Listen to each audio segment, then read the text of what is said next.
Alright, so qualifying's underway. Uh,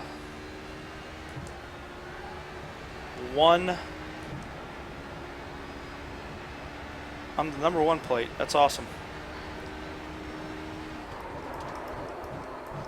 And something's wrong here. My FreeSync is off or something. I'm getting stutters. I never get stutters.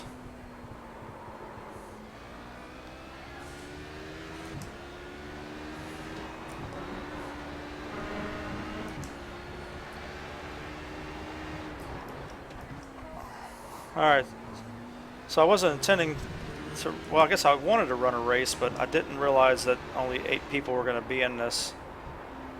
When I joined the race, there was still like 10 minutes left in registration. So like as soon as I got home, I ran in and I just signed up for the race. And then, whoa. That is weird. That was very strange. So I figure in 10 minutes another 10 people would join. Well, nope. You got about 5 laps of fuel. I'm going to have to tighten this car up quite a bit because right now it feels terrible.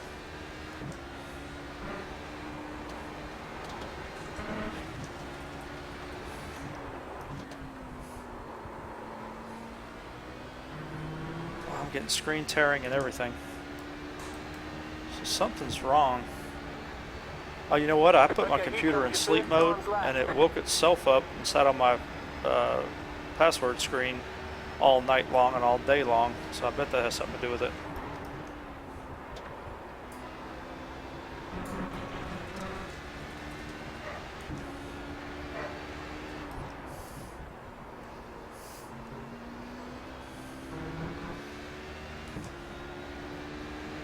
Anyway, there's 8 people in here, so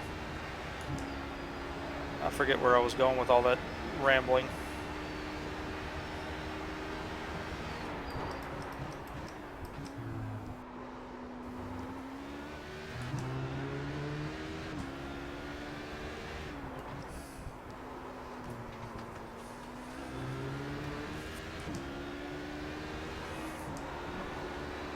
So I ran a couple of laps last night and just adjusted my qual setup from the old tire model. Tightened it up a little bit. It was way too loose. So I don't really know how well this setup's going to perform.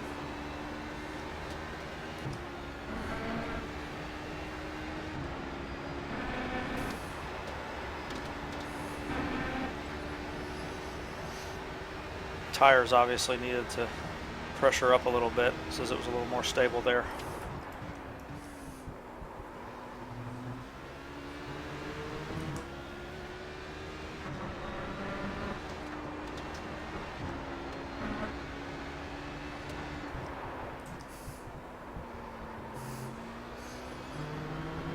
Definitely can't brake with the wheel turned any because it wants to spin when you do. Oh, so it's not even going to matter. Do I even run a second lap?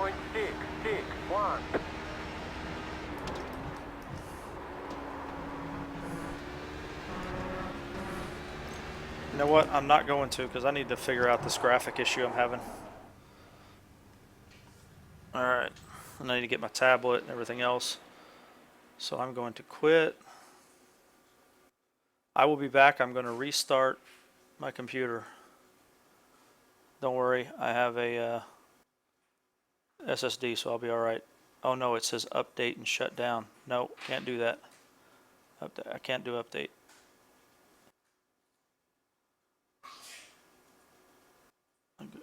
Go to Radeon settings here. I know you guys are seeing black right now. I understand. I'm gonna reset it. But right now I need to reset my FreeSync, because otherwise it's gonna give me an epileptic fit pausing like that. Okay. So let's go back in here now. I know it's black screen. I know. Sorry guys. Alright, join session. I will be back in a second.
Okay, because Dino, you're a big boy. You know that when I get home, it's always in time to jump in this race. So all you have to do is follow me.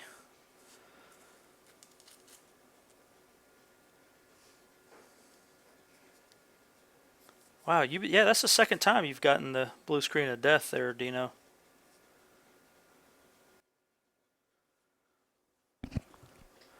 Yeah, I did the update the other day. All right, so I need to create a race setup out of this setup real quick because I haven't done it yet. So I'm going to, I'm not going to mess with that. I'm going to leave that where it is. I'm just going to add fuel first and foremost. This goes against all my protocol, but I don't have time to test this because right now the settings are a little weird. I'm going to stand it up 1 click of camber. I'm going to take 2 clicks of caster out of it. What are my rear springs? 857. I'm just going to do spring perch to get there. Totally against my protocol, but we're going to see if it works. That's too high. We'll go down. Good luck, everyone.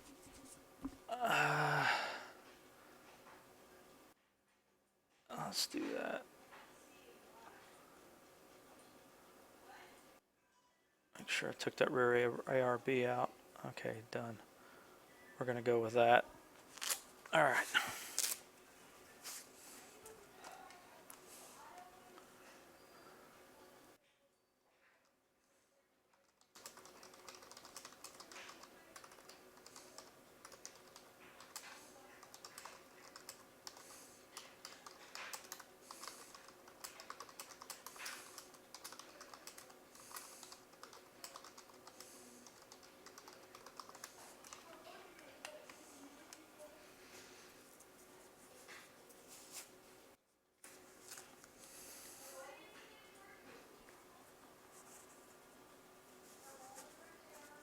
I see you, Atanas. I didn't stop talking to you. Listen, I don't think I did. If I did, it wasn't intentional. Oh crap! I forgot. Okay, it doesn't matter. I'm gonna have a 45-second lead after 5 laps. I didn't change my race length. Hi, Austin. I didn't change my Gruber. I didn't change my race length on my fuel monitor or my fuel calculator, so it's calculating fuel for a 75-minute race. So I know I don't need that much. Let's do this here. Let's go ahead and uncheck these tires. Well, if I have to keep chasing participation in this series, I'm about to abandon this car altogether. So I'm tired of chasing and fighting, trying to get people to race. You know, it was 20-something people in practice, and we got 8 people in the race. You know.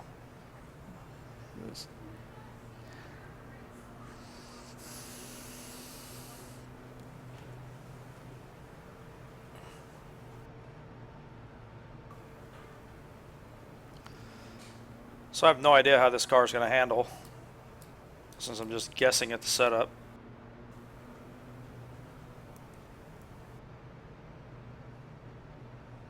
Forgot. That's no good.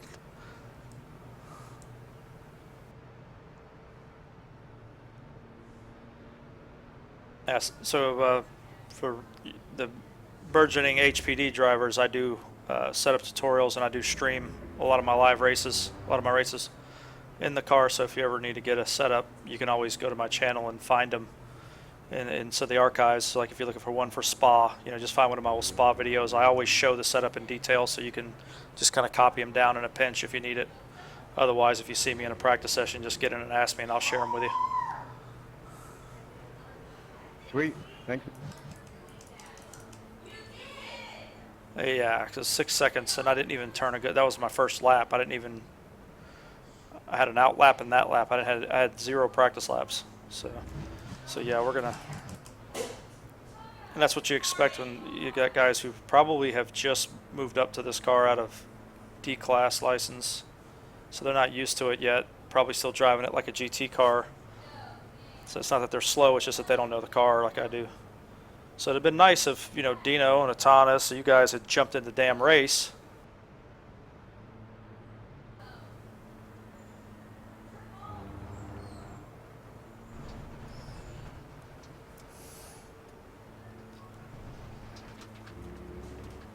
Yeah, that's unfortunately that's kind of the situation. But oh well, I bet every one of these guys is on a medium downforce setup too. What do you want to bet?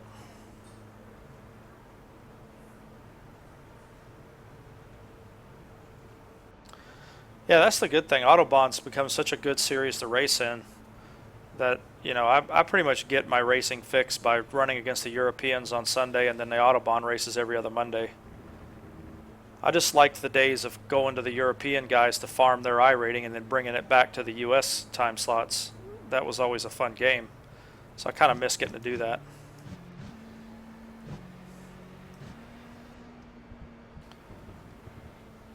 Alright, so I got to add in 72 pounds. I know I don't need to add that much. Dino, see if you can do some fuel calculations for me once the race gets going here. Figure out what I need to put in. I think I need to put in like 60 pounds to finish. Get ready, going green.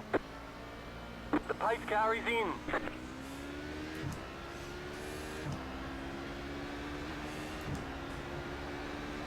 Green, green, green. It has that raw L79 feel, but yet still has that modern feel, and that's what I like about it.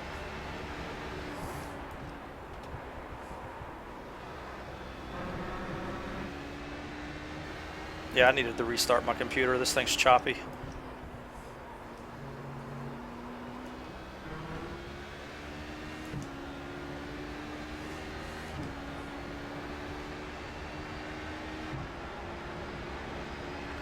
Yeah, you were part of the league before, but you quit.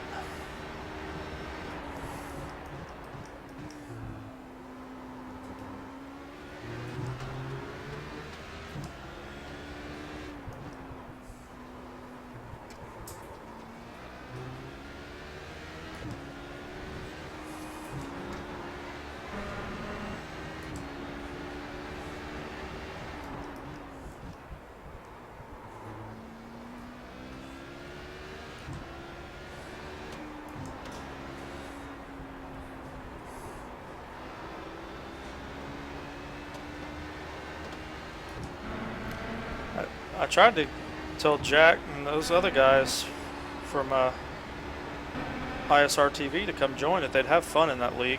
There's a lot of competition from top to bottom. You know, if you're not one of the fast guys, you'll still have several people to race with in the middle and in the bottom and everywhere else. In every class, there's competitiveness. Except for GT1 right now, it seems like everybody at the top is really fast in GT1.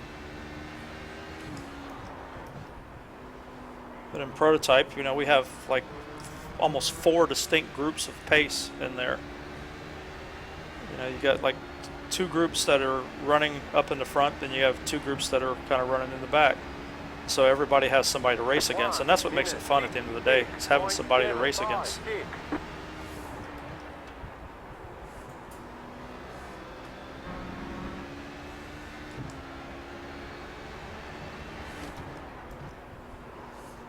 Yeah, even Leaf got silly fast. He got so fast that he rammed me in the back at Monza and ruined my chance at a win. Oh, I let him have it at Coda too this weekend. He didn't even realize he hit me. I was like, do you want me to send you the replay? Did you notice the 4X you got? Oh, yeah, me, him, and Patrick Fleming were all hanging around turn 1 at the start of the race at Coda. So we got to see the Ford GT blast the Ferrari 488 right in front of us, which was nice. Idiot Fords.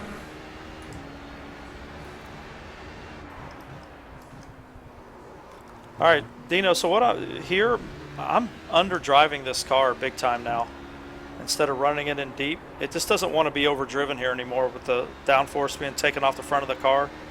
So you really kind of just have to go slow into the corner. The lap times still seem to be coming out pretty close to the same. It's just, you just have to be a lot more cautious.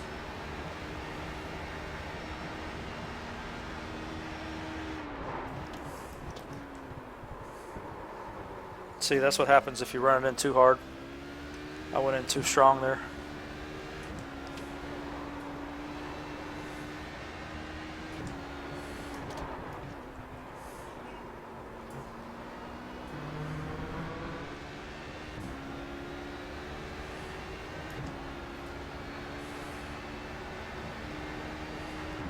Yeah, I know he did. And that's what kind of we determined happened, because he was flashing big time last week, which is weird because he's in the same area that I am, and I never have connection issues.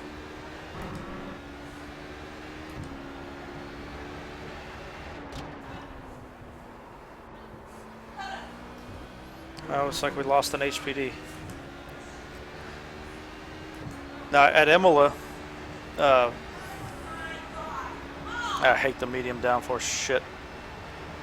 Well, this is the reason why you're struggling with low downforce is because it isn't the same low downforce that we had before. Well, you know this because our top speeds are so much faster. So not only are we traveling faster when we hit the braking zones, we don't have the downforce in the front to help stop the car. So in order to combat that, what I've done with my setups to get them to feel like the old setups is to really loosen the back of the car and take the aero and shift it forward. The problem with that is it creates this snap oversteer issue that it has, that it got me in qualifying. So like right there, I couldn't get the front to bite. I knew that I could give it, you know, stand on the throttle and rotate it, but I was afraid it was gonna whip around on me. I even lifted off the throttle in the kink, and I've never lifted off the throttle in the kink.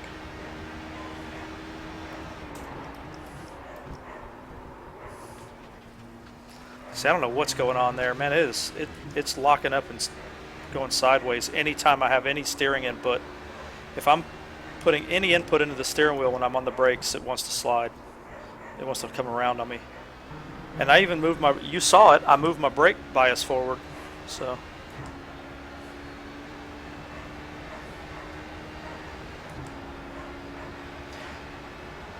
yeah, you know, I'm not having too much trouble switching between the two, because I'm still running low downforce on tracks like this. If I was running medium downforce here and then trying to run low downforce, it'd be different. But I don't ever experiment with low downforce on any tracks that I know, like Imola, like I know I'm going to run medium.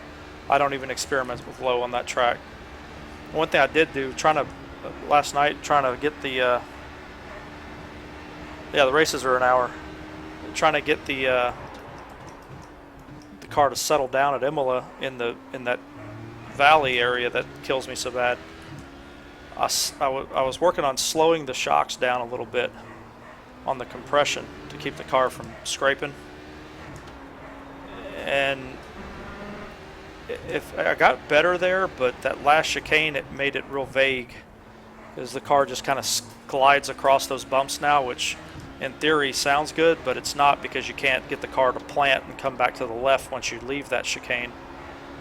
So it's got to kind of, so I like it to be a little faster rebound and compression over those bumps. But so now it's just kind of, you got to figure out, what do you want it to do? Do you want it to be fast in that valley, or do you want it to be fast over that chicane? It just seems like I can't get them to be fast in the same place, or both fast at the same settings.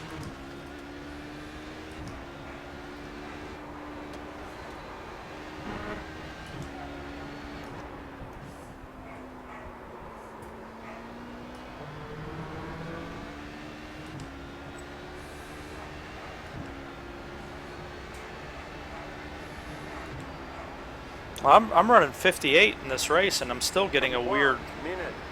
I think it's just cool. Really, I bet the track's really cool, but I'm still getting a really weird, lazy rear end spin. Like the rear end's just like really slowly wanting to come around.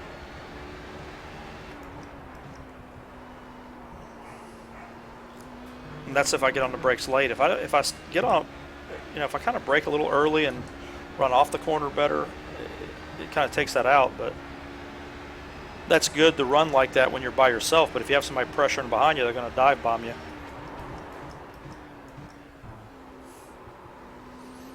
Let's face it, I'm not a notoriously late breaker anyway. If I'm backing my braking markers up, then I'm braking really early.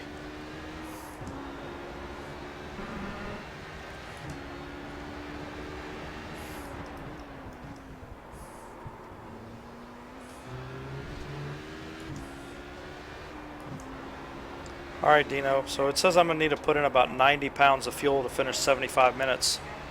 Do the math for me real quick, because I don't want to try to think about math while I'm trying to drive right now because the car's too loose. Like right here, it's trying to spin every time in the kink. To figure out what 60 minutes is going to be, 15 minutes less, so it's a 25% difference.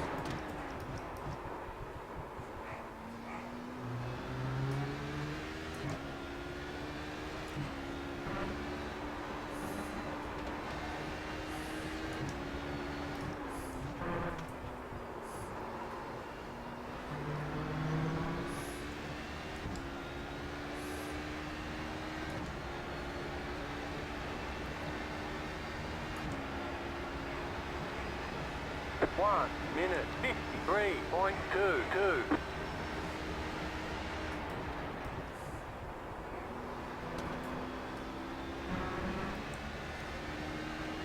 50 minutes left in the race.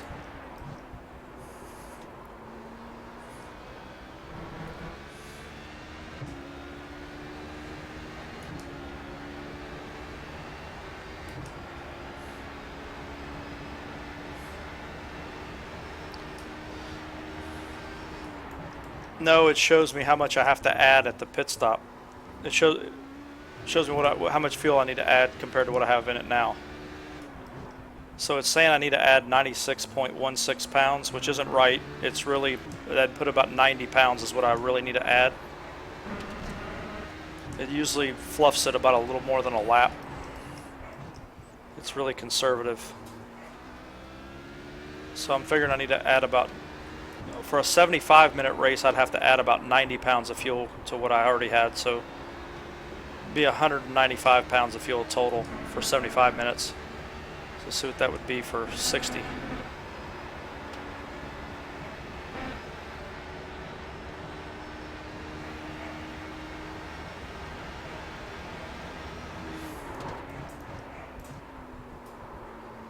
And where the hell's Mark Schindel been?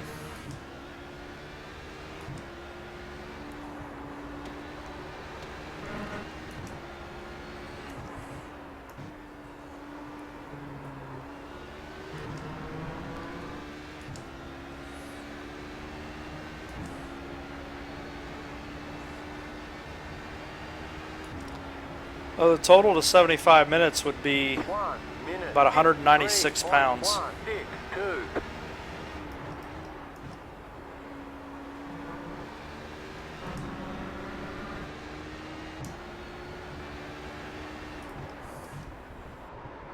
See, I said I didn't want to do math. At least I'm not under any pressure. I can pretty much drive as slow as I want, so I guess it doesn't matter. Yeah, so about 25% less than that is what I need to put in.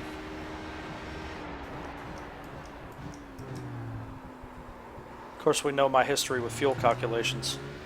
I don't think any two people have run out of fuel as much as I have.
Okay, so I need to refuel with 60.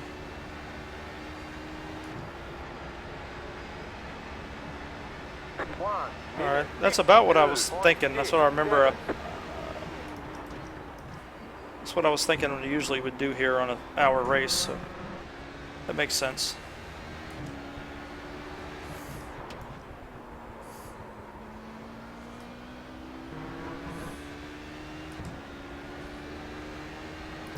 Thank you, sir.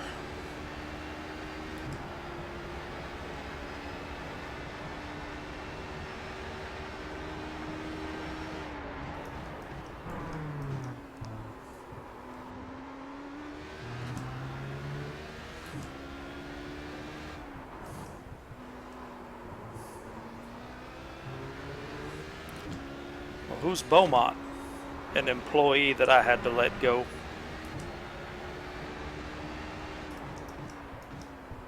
None of y'all will know that movie. Who's that? Well, that's Beaumont. Who's Beaumont? An employee that I had to let go.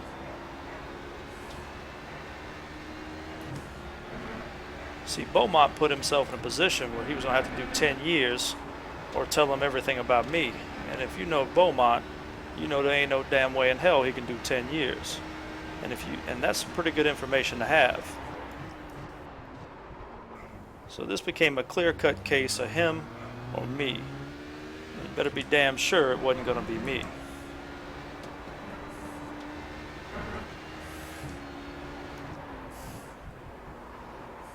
Beaumont Livingston.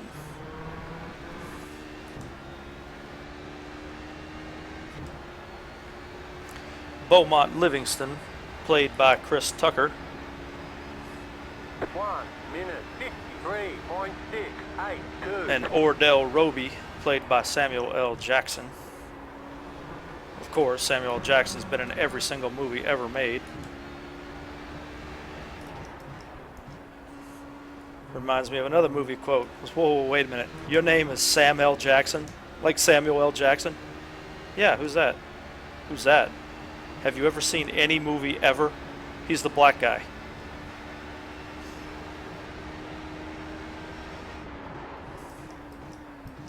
That's another movie quote. See if you guys can get that one. That's a good one. That's a funny movie.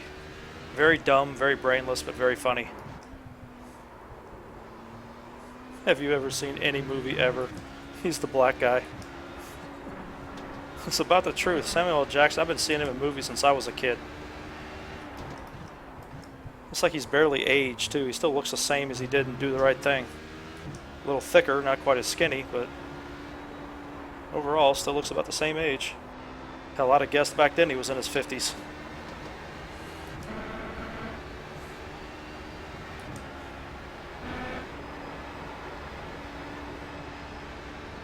So the original movie I was quoting, there's another one. Oh, wait, hold on, I gotta get past this section before I say it. This is a high energy quote.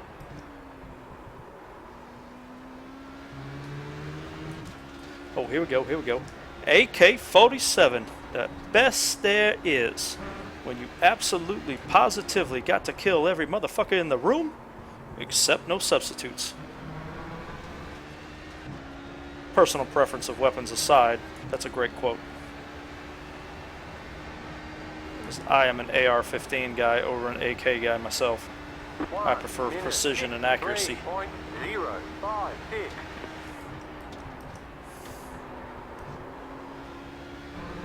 The AK-47 is the Daytona prototype of combat rifles.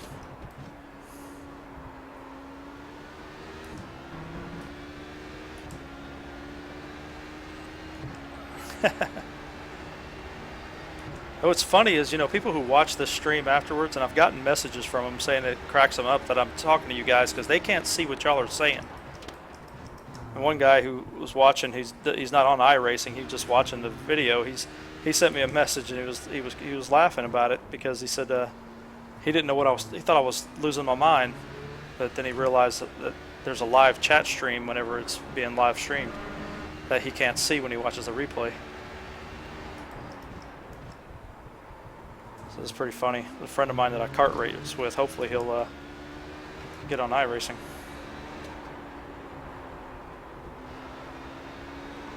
He said he thought I'd lost it. I said, really? You thought I ever had it?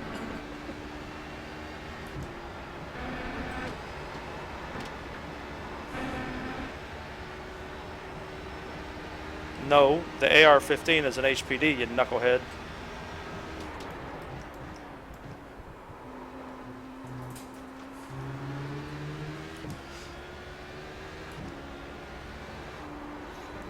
You'd have to find a prototype weapon that has never been in development to be the Ford GT.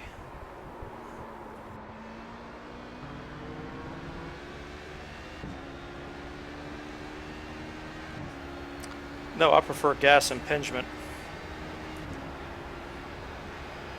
And actually, 1 minute, of all the rifles I've used in my life, my favorite was the M14.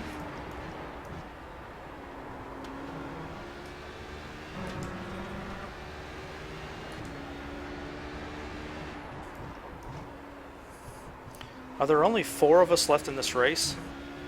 You gotta be kidding me.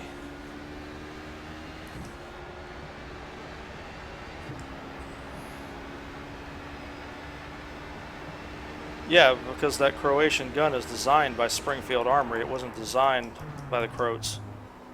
That's why it has a grip safety. That's a Springfield trademark. It's a great gun, though. I don't care where it's made. I like it. I like it better than any Glock I've ever shot. But I like grip safety. I don't like thumb safety or anything else. I like grip safety. If my hand's not on the gun's on safe. If my hand's on the gun's off safe. That's simple. No fumbling for anything.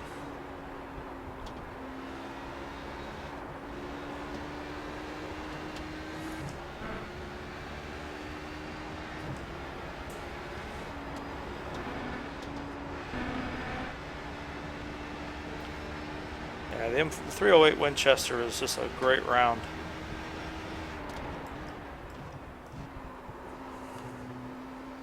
You know, it'll kill any animal in North America. There's no reason to hunt with anything more than a 308 Winchester. Of course, I use it to shoot hogs. I use my AR-15 to shoot coyotes.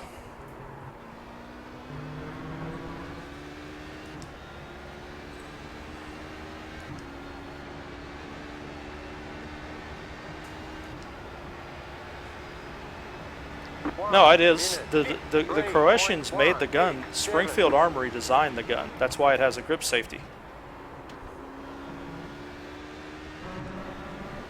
Now, Springfield Armory is that's a very good weapons maker. So for them to use the Croatians to outsource that weapon tells you how good that Croatian gun maker is. Because Springfield's no joke.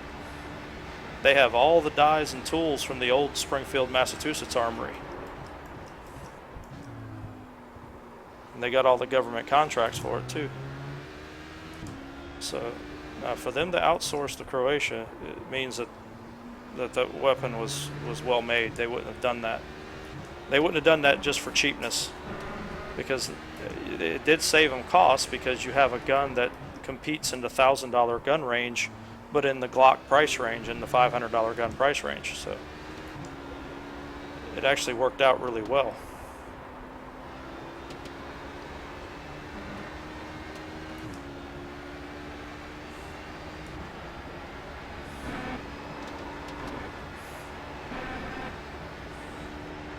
Yeah, I know what it means.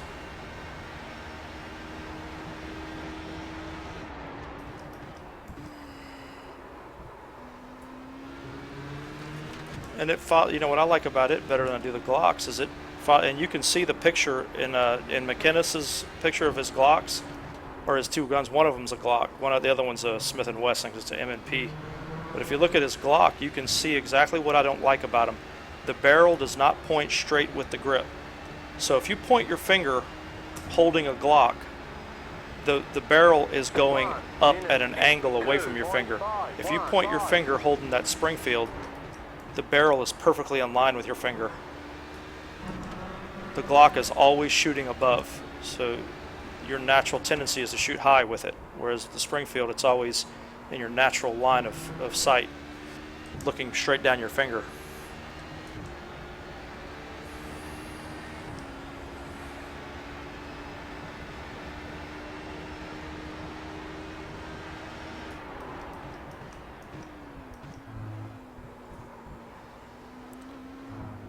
The gun uses all of Springfield's signature designs, one being the grip safety, the other being the trigger safety, the USA trigger. So I don't know, maybe it was a collaboration, but I know that the grip safety and the USA trigger are both Springfield designs.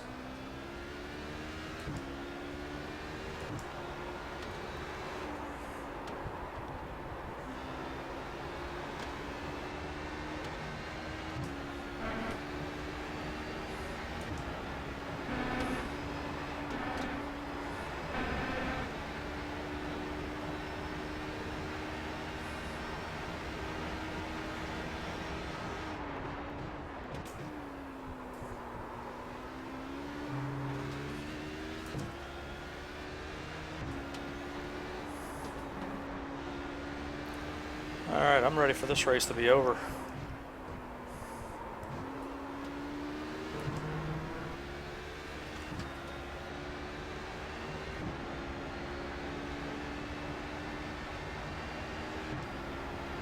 Yeah, believe me, when the XD first came out and I got one, because I always had a 1911, I never really warmed up to the polymer guns until the XD.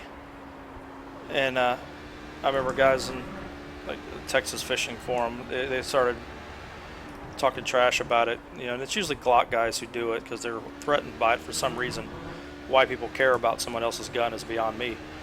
But they're, oh, it's trash, it's made in Croatia, it's going to be, you know, cheap, you know, this, that, and the other. I was like, it's made in Croatia, not China. It's you're talking about a country who specializes in weapons. But, you know, you can't talk to fools. And so, I'd never own a gun made in Croatia. I was like, well, you'll never own the best gun in that price range then. Because there is not a better gun that you can get for less than $1,000 than the Springfields. Which, you know, obviously is mostly my opinion, but in reality, there's a lot of evidence to back that up.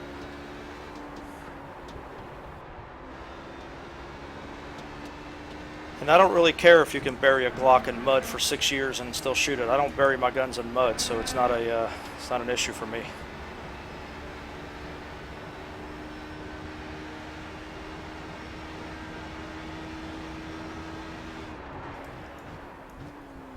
Nor do I ever see myself in a position where I would drop it out of an airplane, find it, and then have to use it again. I'm not James Bond. So all those crazy scenarios that people talk about with the Glocks mean nothing to me. I don't live in an action movie.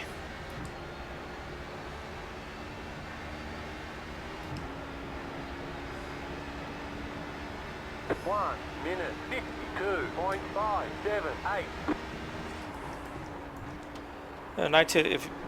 Okay, I bet I could find a Glock that's jammed after 2 rounds too. I've fired, you know, 100 when I was in the military. Man, that's all we used was 1911 45s.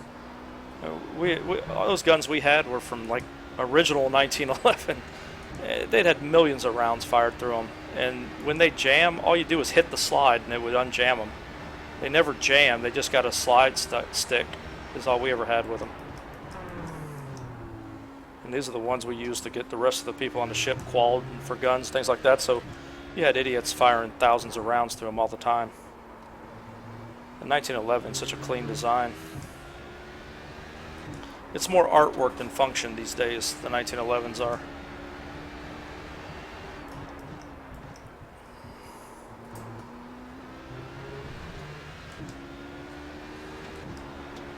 They're good for home defense because next to the rack of a shotgun, the slide rack of a 1911 is the most intimidating sound you can hear in the darkness.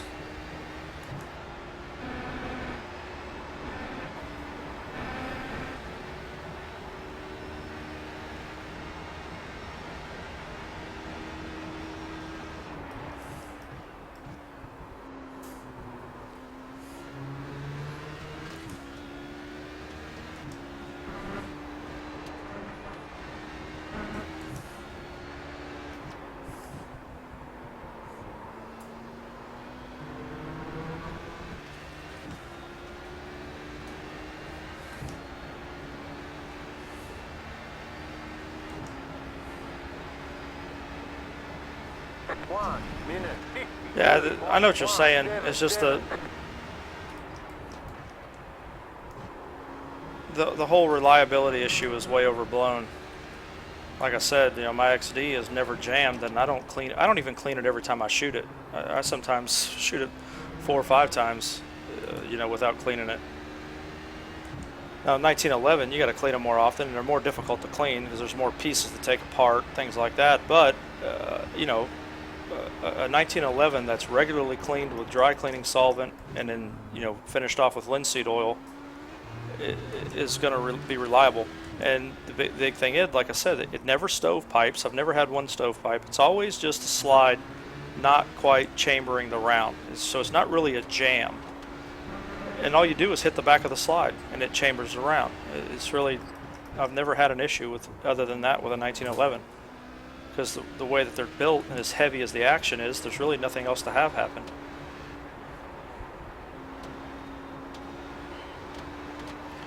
If by jam you mean the round was in there and you pulled the trigger and it didn't fire, that's an ammunition malfunction, or a firing pin that is worn out and needs to be replaced. Because you only have a couple different ways that it can jam.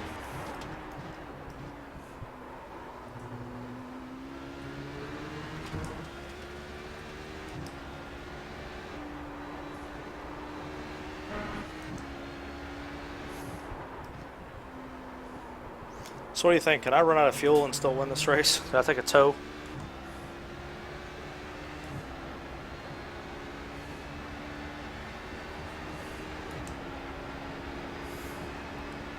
One minute 53.055. So you fools get back in here and entertain me, because this is, I didn't put this stream up here for y'all to see a race. I put this stream up here for y'all to entertain me and talk to me. Because there's only 4 cars left in this thing. This is unbelievable. It started with 8, which wasn't a lot to begin with.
Yeah, that's the extractor is worn out.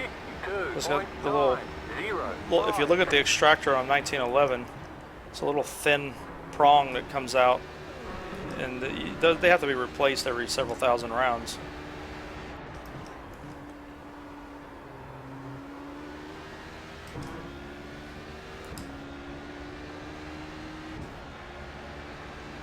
But a lot of 1911s are old military surplus, and they're just worn out, used up. Literally millions of rounds fired through them.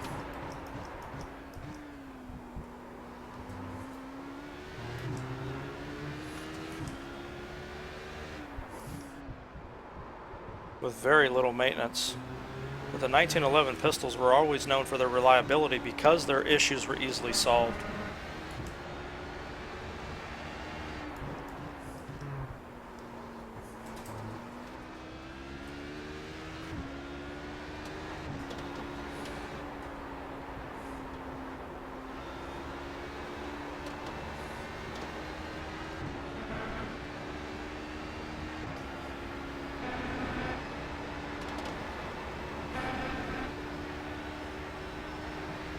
Oh good, school's done. So now you got time to race again.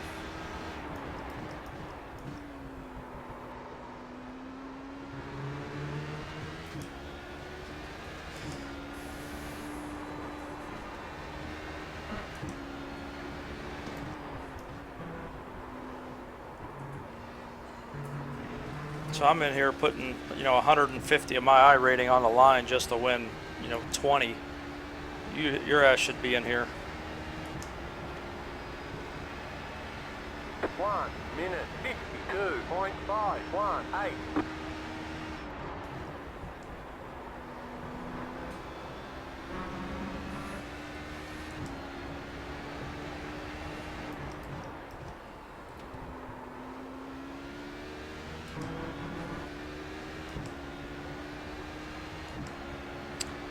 Yeah. I work, 12 hours a day, so.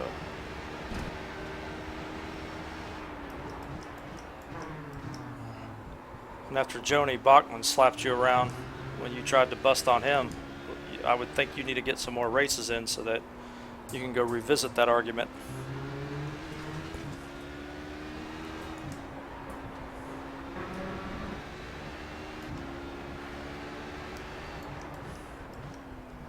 Nah, you'd be chasing me the whole time. I wouldn't get away from you. You'd start focusing on me and you'd keep up. You do well against me in these small field races. It's the big field races where you fold up like a lawn chair.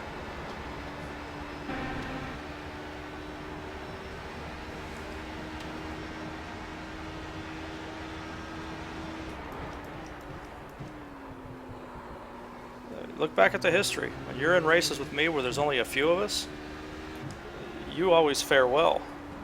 But when it's a big field, 20 cars or so, you always fold up. So this would be right up your alley. You'd have a really good chance at beating me, because there's only 4 people left in this damn thing.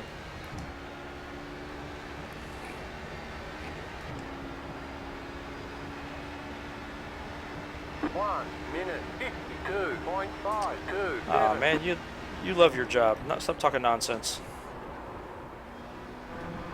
Get to play around with all those cool toys all day. You got about 2 laps of fuel left.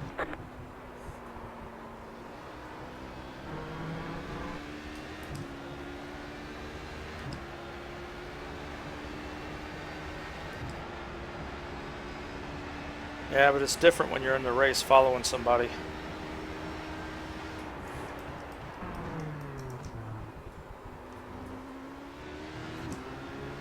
You get fast by racing fast people.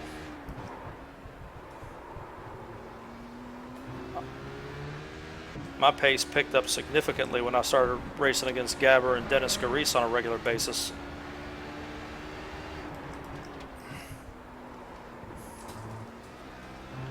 When I was just racing the US competition, I was stagnant. I wasn't getting any faster. And when I started racing the Europeans, I started getting a lot faster. Because I had to. The ability to get faster was there, I just never had a need for it. So I never really explored that next level that I needed to get to until I started racing against the Europeans.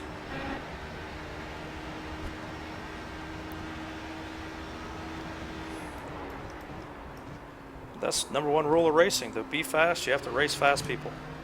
You never get fast by yourself.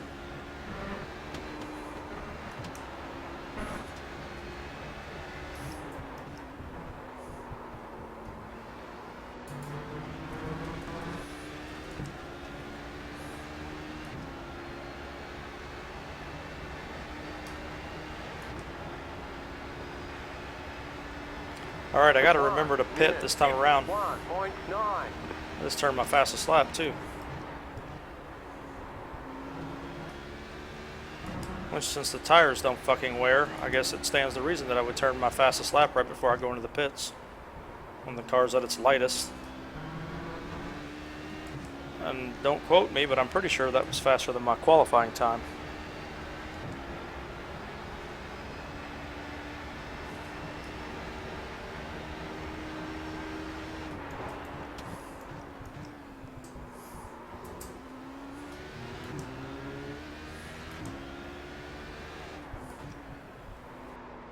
Yeah, qualifying is one thing, racing's a whole different ball game, my friend. You've got to you've got to get into that mentality of I'm going to finish the race, I'm going to stay out of trouble. You know, because of my real racing background, I have a tendency to take this kind of nonchalant sometimes, and that's when I start having issues. I start wrecking a lot, things like that. And then I have to refocus myself and remind myself that, hey, I am racing, and that's what I've done this season in Autobahn, and that's why I'm 1 point out of first place.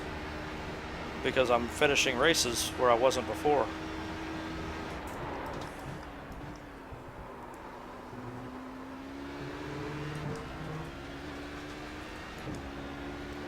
This is going to be another quick lap, but I got to come into the pits, get fuel.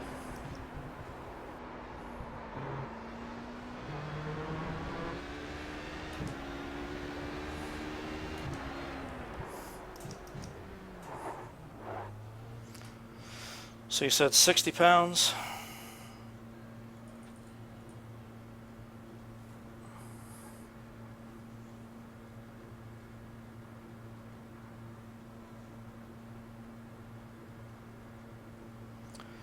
No, you've got the single lap pace, Dino. And that's why I said you fare well against me in races like this when we only have a few people in here.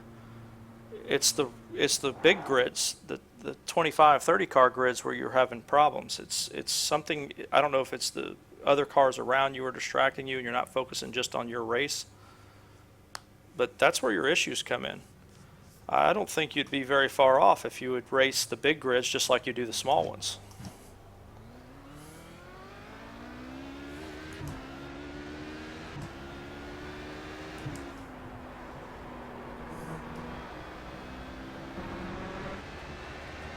Especially tracks like Mosport and Motegi. I think outright you're faster than me at Motegi. If I had to guess, I would say you are.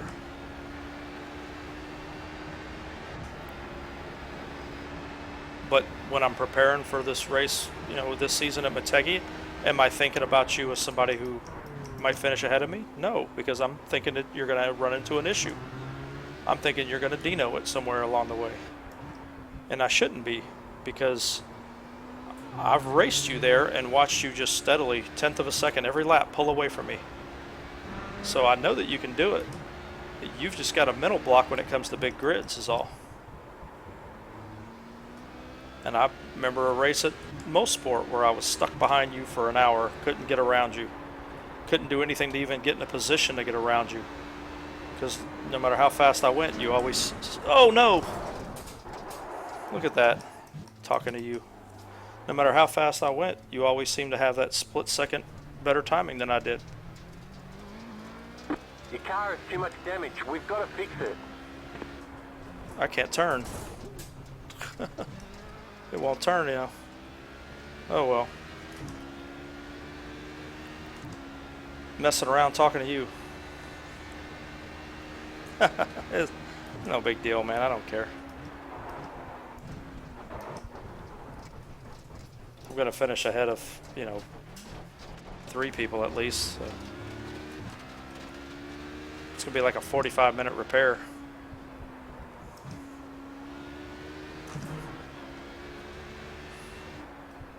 There's no steering at all. Yeah, see, I did more than knock that nose off. I broke the steering on it, which is going to drop me way out of this thing. Oh, you got my blood boiling talking to you. And I should be for this track. Man, this track is slick too. The whole time has been that real loose arrow, rear end arrow. But no, I think you just have a mental block with traffic. I really do. 'Cause like I said, small grid races like this, and you would definitely win this one. But you know, when we have a small grid race, you always do well.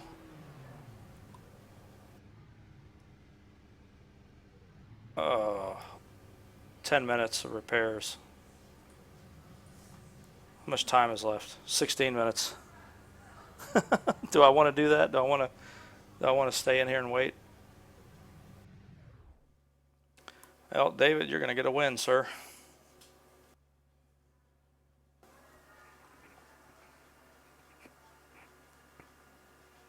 Did the Rangers lose?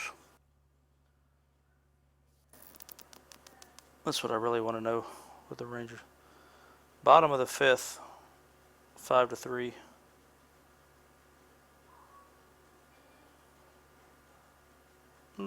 That's about having fun. So you can't be having fun crashing out of these races.